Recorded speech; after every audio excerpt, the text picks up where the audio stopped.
sa lahat ng OFWs. Namimiss ko yung mga kinukulit-kulit niyo ako rito para humingi ng tulong. Kahit madalas, ang kulit, naging buhay ko na yan. Sana lang nabuo namin ito para sa inyo.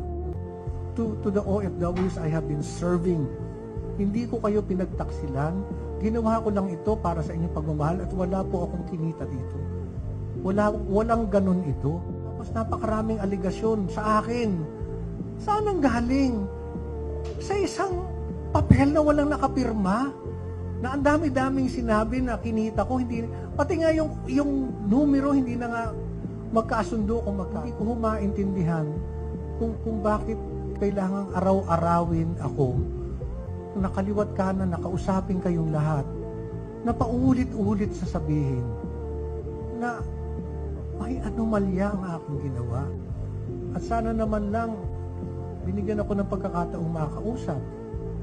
Nagulat na nga lang po ako na isang araw pinatawag ako na ako ay papalitan.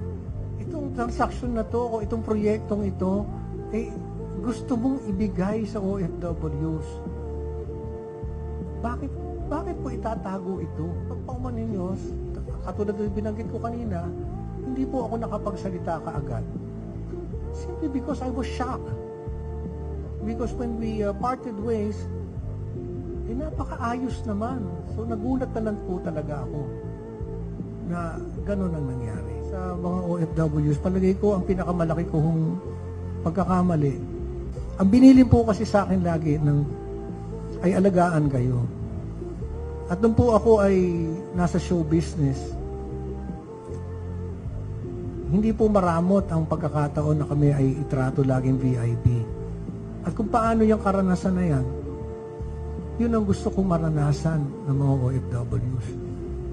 Hindi naging sapat sa akin na tawagin lang kayong bagong bayani. Gusto kong maramdaman nyo kung ano ang VIP.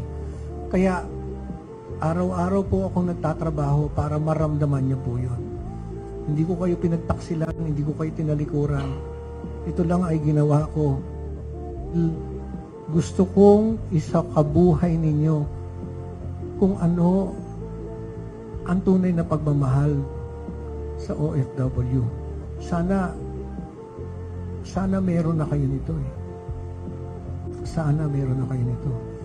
Sa aking puso kasi mas mahalaga kung ano yung mapaparanas namin sa inyo, hindi yung napapanood nyo kaming ganito.